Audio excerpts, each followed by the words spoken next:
आज हमारे साथ हैं नगर पंचायत झालू के रहने वाले मोहम्मद रफ़त साहब, जो वर्तमान में कांग्रेस पार्टी से जुड़े हुए हैं। दर्शकों के लिए प्रस्तुत है इनसे की गई बातचीत के मुख्य अंश। सबसे पहले तो मोहम्मद रफ़त साहब, आपका हमारे चैनल पर बहुत बहुत स्वागत है, इस्तकबाल है। आपका भी बहुत बहुत शुक्रिया, धन्यवाद। रफ़त साहब, हम जानना चाहेंगे कि आप राजनीति से कब से जुड़े हुए हैं? मैं राजनीति से 1992 से जुड़ा हुआ हूँ। जी, तो फिलहाल आप जो है कांग्रेस पार्टी में किस पद पर हैं? मैं अभी फ़िलहाल 4-5 साल से कांग्रेस पार्टी में नगर अध्यक्ष रहा हूँ जी, और अभी कांग्रेस पार्टी के लिए ही काम कर रहा हूँ। जब तक नगर कमेटी, ज़िला कमेटी जी, नए सिरे से अप्रूवल नहीं होती जी, तब तक मैं पूर्व नगर अध्यक्ष हूँ। जी जी, मतलब यानी आप इसमें कांग्रेस कमेटी के झालू से नगर अध्यक्ष रह चुके हैं? जी, रह चुका हूँ। क्या इससे पहले आप किसी और राजनीतिक पार्टी से भी जुड़े रहे हैं? जी, और दूसरी पार्टी से जुड़ा हुआ था मैं 1992 से।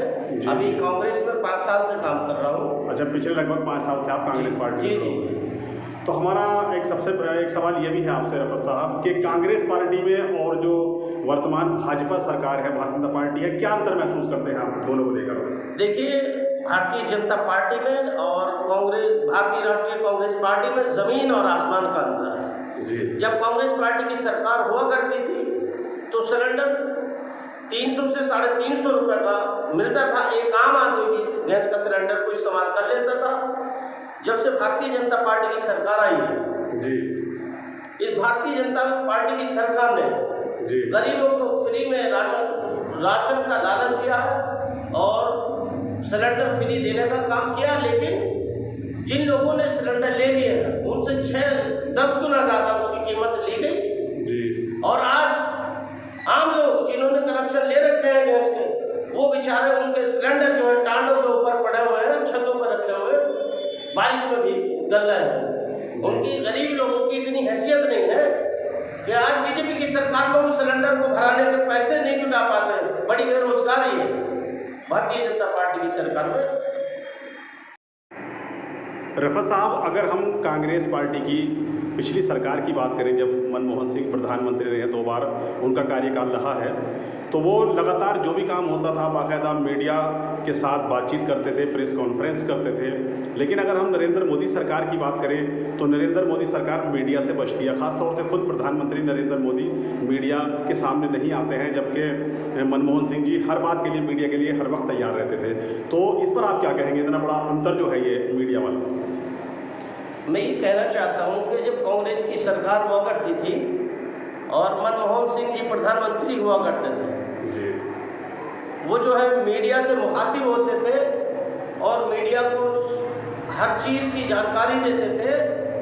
लेकिन माननीय नरेंद्र मोदी जी जब से प्रधानमंत्री बने हैं, वो मीडिया से मुंह छुपाने का काम करते हैं। एक भी डिबेट टीवी पे आकर के डिबेट नहीं करते और मोदी मीडिया को पैसा दे देकर हिंदू और मुस्लिम की बात को बढ़ावा देते हैं और भाईचारे को अपनी राजनीतिक कुर्सी के लिए खराब कराने का काम करते हैं।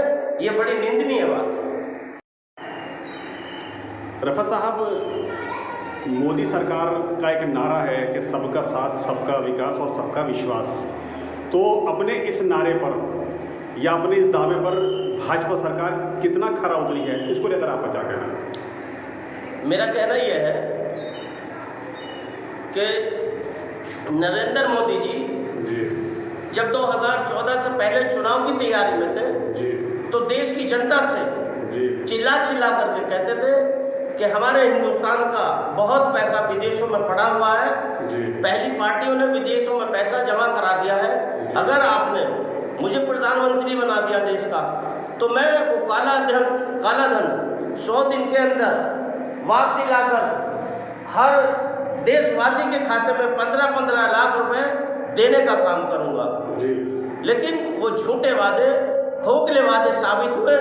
किसी गरीब की आज तक कोई मदद नहीं हुई, कोई काला धन वापसी नहीं आया। वापसी आना क्या था, अब तो 10 साल 9 साल भी 8-9 साल हो गए, आज तक भी कोई काला धन वापसी नहीं आया। लेकिन हुआ यह है कि देश का और जो कुछ धन था नए तरीके से जनता को लूट करके बाहर विदेशों में वो पैसा जमा करा दिया गया। रफत साहब, चूंकि आप कांग्रेस पार्टी से पिछले 4 साल से जुड़े हुए हैं और काफ़ी तजुर्बा है आपके पास राजनीति का, कांग्रेस पार्टी का जो मिशन है उसको लेकर, तो एक हमारा सवाल आपसे ये है कि भाजपा सरकार द्वारा राहुल गांधी को बार बार पप्पू कहा जाता है, यानी उनका बार बार अपमानित किया जाता है, उनको ऐसा समझाता है जैसे वो राजनीति में नौसिखिए हैं। तो इसे लेकर आपका क्या कहना है जो भाजपा सरकार द्वारा उन्हें बार बार पप्पू कहा जाता है राहुल गांधी को? मैं ये कहना चाहता हूँ, आदरणीय राहुल गांधी जी को भारतीय जनता पार्टी ने और माननीय नरेंद्र मोदी जी ने कई सौ हजार करोड़ रुपया पप्पू साबित करने पर मोदी मीडिया को दे देकर करने का काम किया है। लेकिन अगर जो नरेंद्र मोदी जी को माननीय राहुल गांधी जी पप्पू नजर आते हैं तो उनसे बैठ करके डिबेट करें, ये मालूम पड़ जाएगा कि आप पप्पू हैं या राहुल गांधी जी पप्पू हैं।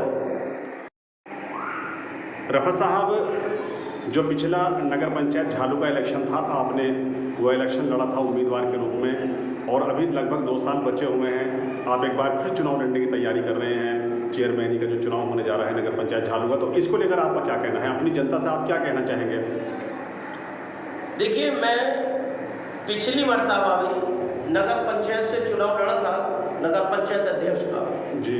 मैंने लोगों से हाथ जोड़ करके विनती की कि आप मुझे वोट दें और सपोर्ट दें, मैं आपके हितों की लड़ाई को लड़ूंगा, आपके लिए विकास की योजनाएं झालू नगर में लाने का काम करूंगा जी। और लेकिन किसी कारणवश जी मैं चुनाव हार गया था जी। और अब आने वाला चुनाव की भी मैं तैयारी कर रहा हूँ।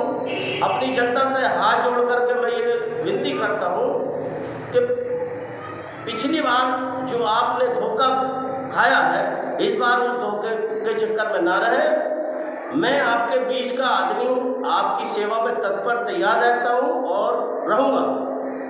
अगर आपने मुझे चेयरमैन बनाया तो हर तरीके की सुविधाएं आपके नगर पंचायत में मुहैया कराने का काम मैं करूँगा, सभी के दुख सुख में खड़ा रहूँगा 24 घंटे। मोहम्मद रफत साहब, आपने हमारे इस चैनल के लिए